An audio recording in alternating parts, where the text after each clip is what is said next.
Quando te volta a casa paterna, como vai se encontrarão?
Bom dia. Bom dia. Desculpe essa voz esquisita, porque eu estava muito sinusite, então tenha paciência comigo, tá certo? Hoje nós celebramos a memória, a comemoração, mas de todos aqueles nossos irmãos que já foram falecidos. E aí cabe uma reflexão sobre os novíssimos. Nós acreditamos em dois destinos, os dois destinos eternos. Como conclui hoje o Evangelho. Portanto, estes que não serviram ao Senhor, os irmãos necessitados, irão para o castigo eterno, enquanto os justos irão para a vida eterna. Porque nós somos eternos. Nós nascemos e não morremos mais. Nós mudamos de estado, podemos dizer assim. Mas a nossa alma é imortal e ela dura a eternidade, na amizade com Deus ou na inimizade com Ele. O purgatório é um tempo de purificação, de paga de dívidas, de rompimento de apegos, para que se possa ver Deus, que é o próprio céu. Mas ele não é para sempre, porque é para sempre, é o céu ou o inferno. E aí, meus irmãos e irmãs, sempre que meditamos sobre a morte, é tempo de refletir como estamos construindo a nossa vida. Nós rezávamos no Salmo: andarei na presença de Deus na terra dos vivos. Este é o determinante. Se nós nesta vida não formos amigos de Deus de Santa Teresa, o que a gente vai fazer no céu? Se a gente não tem amizade com Deus nesta vida, o que a gente vai achar que é a eternidade no céu? Não é eternal face a face. É uma amizade com Ele constante. Se eu não for amigo de Deus, o que eu espero que vai mudar depois da morte?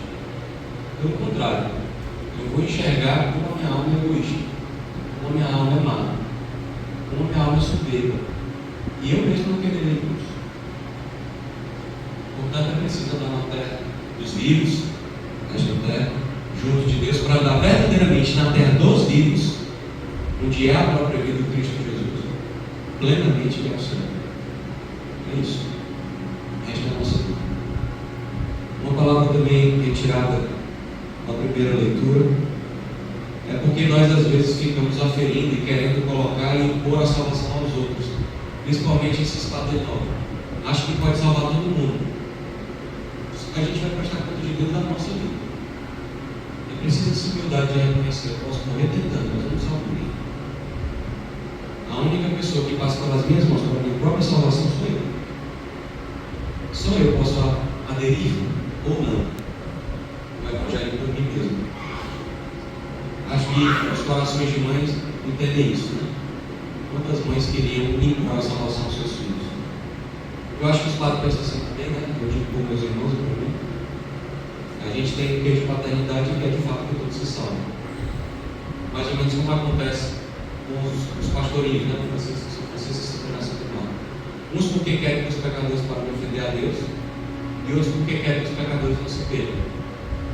Mas no frigir dos ovos é que eles se salvam. Todos. E aí é preciso lembrar disso. Com efeito, Diz aqui: Cristo morreu e ressuscitou para ser o Senhor dos vivos, o Senhor dos mortos e dos vivos. Pois é diante do tribunal de Deus que todos comparecerão. Com efeito está escrito: por minha vida, diz o Senhor, todo joelho se dobrará diante de mim, e toda língua glorificará a Deus. Assim, cada um de nós prestará contas de si mesmo a Deus. Então eu vou prestar contas se eu estou andando com Ele na terra dos vivos. Eu vou prestar contas, como diz São Pedro, referente a Jesus: em tudo Ele passou fazendo o bem. E aí nós escutamos esse discurso escatológico do Evangelho de Mateus, tão precioso, tão caro, tão valioso, às vezes utilizado como instrumento de condenação dos outros, e muitas vezes também esquecido por nós. Eu não sei se os senhores e as senhoras perceberam, mas Jesus comparou-se a um pastor, a um rei pastor, tal qual Davi, e que vai separar as ovelhas dos cabritos, e vai colocar os que foram justos à direita e os injustos à esquerda. E a medida da justiça destes que estarão à direita será aquele amor empreendido a todos os necessitados. Eu digo para vocês e confesso, eu tenho um padre em nome de um dia muito santo, e ele tem muito aqui, não é um padre de corredor. Eu lembro que quando a gente se conheceu no seminário, nós éramos os novatos do grupo de hoje. E aí, conversando com ele, eu disse: irmão, eu fico inquieto quando os irmãos pobres de novo me dizem logo, porque eu fico com o sentimento que eu estou financiando o vício deles, porque eu sei que eles vão usar para a droga. Aí o João Pedro olhou para mim e disse assim: mas o senhor sabe mesmo? Aí eu disse: sabe bem, eu não sei. Aí ele disse assim: até hoje eu fico tonto, né? Ele disse para mim: Diegão, eu vou te dizer uma coisa que eu ouvi de um bispo muito santo, que encontra com Deus perdido. Ele encontra com os irmãos acolhidos da comunidade de que acontece na Nação Nova, e várias outras obras que trabalham com os mais vulneráveis. O bispo dizia assim: quando o irmão pede uma esmola e ele usa dessa esmola para fins escusos, o problema é dele. Mas quando eu tenho como ajudar e não ajudo, o problema é dele. Aquilo me deixou tonto, assim, isso é verdade. Porque quem sou eu para mentir? Como é que eu tenho consciência? Eu tenho como saber que aquele irmão de fato está dizendo: por favor, estou por fora. E todos os sinais demonstram que ele vai usar o passe drogário. Eu tenho como ter certeza absoluta que é isso. Eu não tenho como. Então, por que eu falo disso? Porque esses justos ajudaram a estes e eles nem sabiam que era o Senhor. Quando foi, Senhor, que fizemos isso? Quando foi que tivemos com fome, com sede, nu, estrangeiro, preso? Quando foi doente? Por quê? Porque eles agem bem porque são bons. Eles não agem bem procurando recompensa. Eles agem bem porque a bondade se instalou neles. Porque eles são virtuosos. Porque são santos. Eles andam na presença de Deus na terra dos vivos. Já os outros, percebam, eu não sei se foi de propósito, vou perguntar para o professor Antônio, mas percebam que quando os bons vão elencar as boas obras, eles vão falando de mundo. Olha a generosidade, olha a paciência. Já os injustos, não, eles juntam tudo. Ele diz: quando foi que a gente viu com sede, com fome, eles alencam tudo de uma vez e não te servimos. Prestem bem atenção, a preocupação deles era com servir. Quantos de nós podemos nos prender num ativismo religioso e não respondermos ao amor? Em fazermos serviços e não correspondermos com a graça que nos visitou. Podemos fazer muito, mas estamos servidos a nós mesmos. Podemos realizar grandes coisas, mas estamos servindo ao Senhor. Inclusive, eu posso servir a Deus oferecendo um santo sacrifício, mas está controlando a mim, não a Deus. Está conduzindo vários para o céu e perdendo. Disse, eu concordo muito com essa frase do Padre Paulo. É muito fácil ser padre e se perder, porque é muito fácil não amar Jesus sem padre. Essa é a fronteira da vida. Amar a Deus de maneira séria, só por Ele ser Deus. E aí, meus irmãos, eu tinha preparado um monte de coisa, mas como não tinha. A gente está aqui no Carmelo, lembrando os irmãos carmelitas que já são falecidos. Como a gente não sabe se eles serão canonizados, buscar por dever de caridade e rezar por todos os cada um deles. Como a gente também não sabe se eles foram perdidos, por dever de esperança, rezar por todos e cada um deles. Mas aí é oportuno a reflexão decorrente deste Evangelho. Este Evangelho, muitos irmãos de vida ativa são tomados por ele, tomados no sentido positivo, são animados por ele, são impulsionados por ele, porque eles vão lá visitar Jesus escondido em cada irmão abandonado, como diz o carisma da obra Lumen, e eles vão lá encontrando Jesus em cada irmão sofrido. Isso é maravilhoso. E aí eu lembro ontem, providencialmente, nossa madre estava conversando conosco no auditório e contava uma história. Eu estou com vocês para contar também. Não pode ligar nessa mentira. Ela estava contando a história da irmã Maria da Paz, uma grande religiosa que nós tivemos a graça e o presente de Deus de termos aqui no nosso caminho em Fortaleza. E ela disse que a irmã Maria da Paz estava já acamada, um pezinho na nuvem, e aí chamou o padre para a unção. O padre deu uma atrasada por questões evidentes, e aí quando chegou, a madre foi fazer aquela entrevista famosa, né? Disse: senhora, se o senhor quiser levar hoje, estou resumindo, né? Ela disse: eu estou feliz, mas eu tenho muita coisa para fazer. Aí eu olhei assim para os ofícios que ela tinha diante dos olhos parados, e disse: mas eu tenho muita coisa para fazer, né? Aí ela disse: e se não, o senhor quiser que a senhora fique aqui curada, eu também vou ficar muito feliz. Aí ela disse: mas irmã, tem uma possibilidade também, se ele nem me levar e nem me curar, e a senhora ficar aqui sem fazer nada. Aí ela disse assim para mim, né? Sem fazer nada? Eu estou fazendo muito, eu estou amando, eu estou aqui amando. E aí eu tomo a liberdade para fazer uma live divina desse fato. Ela está unida ao Cristo sofrido. Já não sabemos dizer quem era de São Francisco, né? Se a gente fala São Francisco de Assis, se era Cristo ou se era Francisco, era isso? Pois é, ali está um coração configurado a Jesus, aquele coração que ama.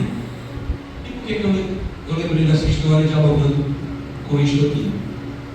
Porque aqueles que vivem de amor na vida da clausura da contemplação sustentam os apostolados. Eu fiquei emocionado e claudificado porque durante muito tempo eu fui negligente com isso. Pela lógica do ativismo, da vaidade mesmo. A gente acha que a gente faz as coisas. E a gente cega por um dado de algo que nos sustenta. De alguém que ampara nos ampara pela oração, pelo sacrifício. E quando eu fui entendendo o que era ser padre, foi que eu fui entendendo o que é isso. A gente não pode salvar o mundo, mas a gente pode se sacrificar pelo mundo. E é isso que essas mulheres descobriram. Eu acho que descobriram. Que se fazem sacrifício, que negam, não nem negam, mas dizem sim a um amor mais excelente. Porque se amam, como dizia lá profeticamente a irmã Maria da Paz para a nossa amada naquela ocasião, se amam, onde está alguém dando de comer a uma família, então está lá. Onde está um padre celebrando uma missa, ela não está lá. Onde está alguém sendo vestido, onde está um missionário de guerra, Esses que rezam e intercedem se ofertam em favor destes, por amor estão lá. Foi como descobriu Santa Teresinha do Menino Jesus. Eu queria ser tudo, mas eu não posso, né? Mas, se eu amo, o amor como bombeiro sangue para todo o corpo, ou o coração como bombeiro sangue para todo o corpo, tal qual é o coração espiritual da igreja que bombeia a roda do corpo. E tudo que se faz por amor. Logo, o de amor na vida de Cristo. Este é o segredo dessa espiritualidade. Esse é o segredo desta vocação. Que Deus Nosso Senhor faça-nos olhar para essas irmãs e olhar para todo o carisma, muito mais lá do que pessoalmente cada uma. E percebamos que há como dizia o Papa Francisco, um pulmão na igreja que faz com que a oxigenação de todo o apostolado se ligue. E é muito bom a gente reconhecer isso, porque nós vemos um corpo vivo, dinâmico, que é o corpo de Cristo, e a única cabeça que é Ele mesmo. Deus Nosso Senhor nos ajude e rezemos por obrigação de caridade e sufrágio pelos nossos irmãos e irmãs que viveram essa vida e andaram na casa de Deus na terra dos homens. Louvado seja o nosso Senhor Jesus Cristo. Para sempre seja louvado.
Raimundo Santo de Souza, mas para nos